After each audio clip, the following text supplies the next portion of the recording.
একটি দেশের নিরাপত্তা শহরের আলোয় নয়, মাপা হয় তার মানুষের বিশ্বাসে।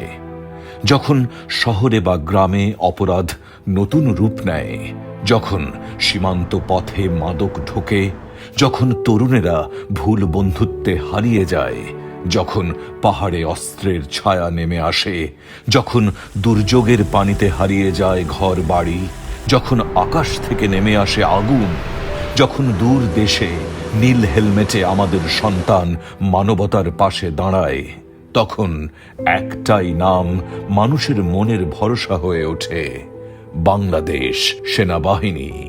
সন্ধ্যার পর বাহির হওয়া যেত না। এমনকি দিনের বেলায় কিশোরগঞ্জে আপনি রাস্তাঘাটে ছিনতাই করতো, আপনি ওপেন চাপাটি নিয়ে আপনি রাস্তার মধ্যে অ্যাটাক করতো, অ্যাটাক করে আপনি যা থাকতো তা নিয়ে যেত গা। এখানে সকল কিছু সহজলভ্য, খুব ইজিলি সব কিছু পাওয়া যায়। আর ঢাকা শহরে দেখা যাচ্ছে যে আপনার সকল কিছু ঢাকার মধ্যে আসে। এই যে আপনার মাদক বলুন, তারপর হচ্ছে আপনার অস্ত্র বলুন, সবগুলো কিন্তু মেইন মার্কেট হচ্ছে ঢাকা। আমাদের এখানে মোহাম্মদপুরে জেনেভা ক্যাম্প নামে একটা জায়গা আছে। তো আমি বলতে পারি এটা হচ্ছে ঢাকার মূলত মাদকের পাইকারি বাজার। বিভিন্ন প্রকার মাদক এখানে আসে, আসার পর এখান থেকে বিভিন্ন জায়গায় সাপ্লাই হয়।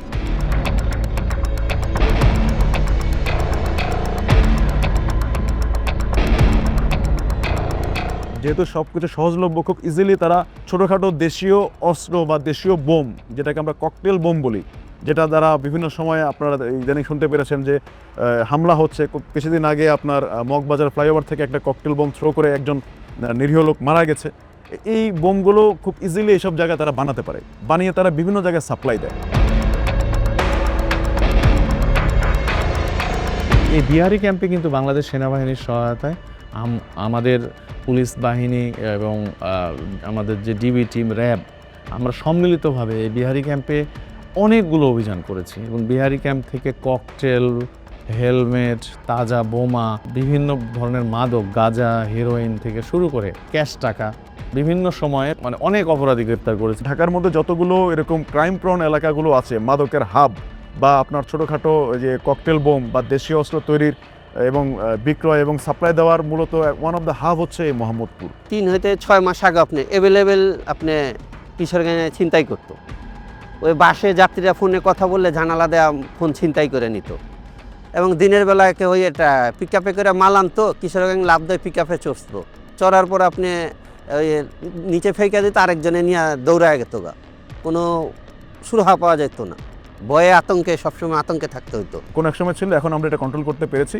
এই যে জায়গাগুলো থেকে বিভিন্ন জায়গায় সাপ্লাই হচ্ছে এবং তারা এই জায়গাগুলোতে বিভিন্ন জায়গায় গিয়ে তারা খুব ইজিলি, আপনার যেহেতু ঢাকা জনবসতিপূর্ণ এলাকা, অনেক লোক এখানে পড়ালেখা করতে আসে, চাকরি করতে আসে, ব্যবসা করতে আসে, এখানের সবাই কোনো না কোনো ভালোভাবে ইনকাম করার চেষ্টা করে।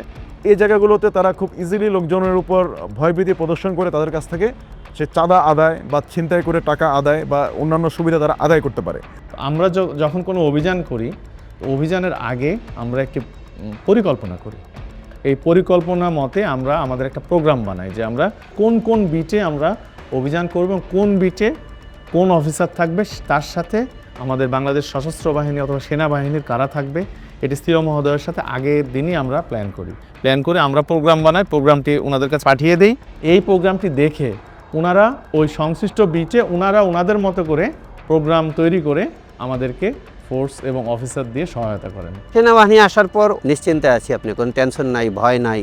হ্যাঁ, ওনারা আপনি বিভিন্ন জায়গায় ব্রিফ করছে বা কিছু কিশোরগঞ্জে অ্যারেস্ট করছে, এখন কিছুটা শান্তিতে আছি। আমাদের সাধ্যমতো চেষ্টা করে যাচ্ছি যাতে আমাদের লোকজন একটু স্বাচ্ছন্দ্যে চলাচল করতে পারে এবং এই অপরাধ জগৎ থেকে একটু দূরে রাখতে পারে নিজেদেরকে।